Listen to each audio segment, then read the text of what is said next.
Hello everyone and welcome back to Sudden Wealth. I do hope you're having a wonderful day. If you do enjoy the content, please consider dropping that like and subscribe. The channel has been growing very well in the past 2 months, so I thank you very much for that. Now, yesterday I discussed the big elephant in the room, the SEC targeting Richard Hart and Richard Hart ecosystem coins. Now, I'm starting to see some support coming from other communities, which is good. This is the kind, for example, I don't particularly enjoy XRP and much less Ripple as an organization, but when it comes to any crypto project versus the SEC, you better believe I'm in favor of that crypto project, and I don't care, it can be Alex Machinsky, I will still be in favor of it. Okay, because these SEC guys are the same guys who gave you 2008, and when the banks were doing what they were doing, and the insurance companies, they were trying to apply for jobs there. These are the same guys who sat down with the FTX, Sam Bankman-Friedman, and he was the poster boy. These are the same guys who liked Alex Machinsky from Celsius. These are the same guys who like Don Juan from Luna, so on and so forth. So this is the quality of people you're dealing with. But today I would like to speak a little bit of why am I convinced that X is not a security, and why the projects were already set up in such a way that actually if the SEC had done a good work here, they would not even ever touch the projects. However, we need to live with it. And by the way, pricing update, we may have set a double bottom on Pulse, on X, or on X. You should always look Pulse Chain X plus Ethereum X combined, as well as PLSX. We'll see, to be confirmed, but there has been some strong support coming from that area. Now, X was launched, finalized, i.e. X is a contract application that ran initially on Ethereum, and the rules of X, the consensus, the code, everything was locked and finished before it launched. So never required any kind of updates. There's no new features coming out. That's it. It's just a contract. That contract runs on Ethereum and later ran on Pulse Chain. So what I'm trying to get at this is very simple. For something to be a security, there needs to be a strong managerial and entrepreneurial effort made around a project in order to classify it as a security. Which, of course, X being finalized, there's none of that sort. More importantly, where is the X company? Who do I call if I have a complaint about X? Where is the X marketing headquarters? Where is the X development center? Where is the X? It doesn't exist. There is no company. There is no CEO. There is no management. There is no marketing budget. That's why all the things you see on X, in particular, are organic, are part of even the documentary that's coming out. It was not Richard who paid for the documentary. He's actually somebody decided to make a documentary about him, and they said yes. That's it. So what I'm trying to say is, when you have the X conferences, it's not, most of them Richard does not even attend in person. So it's not him who is doing all of this. It's the community. We actually did it from the start. Then another comment was, X promised these 38% staking rewards, blah, blah, blah. X didn't promise anything. What was written on the website was, for the average stake, you are now getting 38%. And the question becomes, where does this 38% come from? This is the question everyone should ask. Is there someone, like in the case of Celsius, that takes your money, does something with it, and then gives it more money back to you? No, there's no middleman. You interact with the code, you stake voluntarily. The majority of X that I own was liquid, was never staked. I'm probably gonna get some hatred around this, but what I'm trying to say is I can sell it whenever I want. So staking is optional for me. I can make a stake, meaning lock it for a period of 1 day up to 15,000 days, which is around 15 years. Are you forced to do it? No, you're not. Now, the longer you stake it, and the more you stake it, and the earlier you stake it, the higher the rewards you get. Just like in a bank.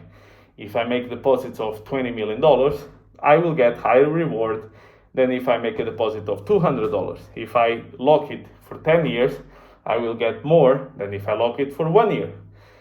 If the earlier part is different, is typical of X, but in any case, you understand the point. But how do we get the 38%? It's very simple. X code, no mastermind behind it, no hidden figure. X is programmed to inflate 3.8% per year. Why does it pay 38% in rewards? Very simple. They pay 38%. The code pays you 38% on average. If you have an average length in terms of time, stake, and the reason for it is very simple. Only 10%, around 10% of X is actually staked. You see the point? If you take 3.8%, you divide it by 10%, you get 38%. Now, if all the X holders would stake the entirety of their X, then let's say all of the Xicans take all the X, stake it for 15 years, all of them will receive the same reward, 3.8%, which is how much the code inflates, just like Bitcoin. Why do miners get an X amount of Bitcoin? Because it's programmed in the code. Is there a Bitcoin company somewhere paying you that? Is there a Satoshi himself paying you that? No. And why does the rewards for mining get halved every 4 years? Right? The halving is coming. Because it's programmed in the code to do so. Can you call a Bitcoin company to say, oh, I don't like this halving, can you please stop this? Satoshi, please change the rules of this. Can you do this? No. What happens if Richard dies? Does the X code stop? No. Does the rewards from staking stop? No. Does the ability to buy and sell X stop? No. So you see, but what then the SEC goes to is something like, oh yeah, but this origin address, which is obviously Richard, owns a lot of the coins. So fine, when Bitcoin started, Satoshi owned all the coins. When Ethereum started, Vitalik owned a huge number of the coins. When Facebook started, Zuckerberg owned a bunch of the shares. See the point?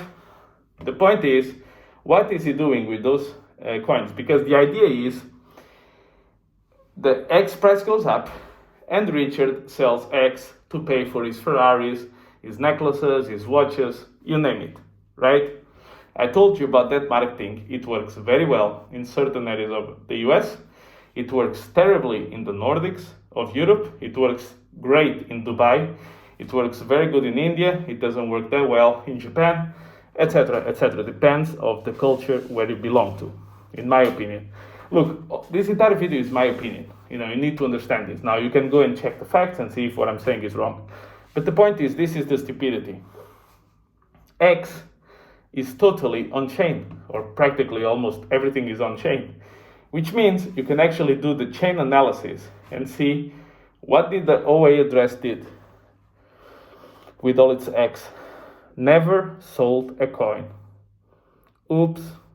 Do you know who sold a bunch of their own coins? Ethereum, yes. Twice, the 2017 top, the 2021 top. Ethereum Foundation sells the top, Vitalik sells the top twice. So what I'm trying to say here is that I do believe they are going after this ecosystem and Richard. Number one, because of the cars, the bling bling, the jewelry, all of that. Number two, because it moved many billions of dollars. So if it had moved maybe 10 million, they couldn't care less. The problem is, Richard is a different cat. He was actually expecting this. If you go back to one of the earliest streams after X came out, Richard said, there will be a time when maybe they will consider coming after me. And people will start having details about the origin address, which means that it's been preparing for this eventuality ever since X first came out. And this is the mistake that the SEC made. Now, question is, will we go through the entirety of a process, or will it just settle with the SEC, pay a fine, 10 million, whatever, and this way we take the cloud out of the ecosystem? To be seen. I cannot vouch for that. But what you need to understand, and this was my exception to the rule, because even when I invested in these projects, I had a feeling that it was a matter of time before the SEC came knocking around. But I knew that the projects have been developed in the past in order to especially avoid and be compliant with SEC, which it had, and that would make, and millions of dollars have been spent on lawyers to ensure that this was always going to be the case. So this is, I would call it the second chapter of this saga. There will be more coming, but thank you very much, guys. And by the way, I've seen a comment around like people being concerned for me, my God, because I call it my retirement bags. And I do have a lot of money invested on these projects. There's no doubt about it. Is it all my money? Am I gonna starve to death if things go wrong? No. Can these projects go to zero? Yes. Am I giving you financial advice? No.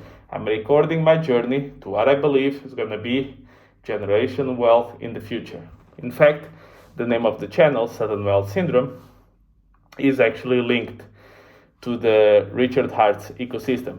Now, I've been seeing a lot of these huge red candles, these capitulation phases, which are completely normal, and you've seen it even in Bitcoin many times. When Bitcoin was called I don't think I can even say the words that Bitcoin was to be used for. Let's call it people who don't have an affinity with the law. Let's leave it at that. And what I'm saying is, this is not news, okay? But I'm also want to be honest here and say that, of course, the SEC coming after Richard and the projects is not a bullish case. It's not a bullish event. Like I've heard this theory that somehow this is bullish. No, you also should be transparent. And this is what I've been so far. So I'll keep dropping a few more videos on this topic. And I would like to thank you all, guys, for your, first of all, caring about me and for listening to me. So thank you very much, guys, and I'll catch you in the next one.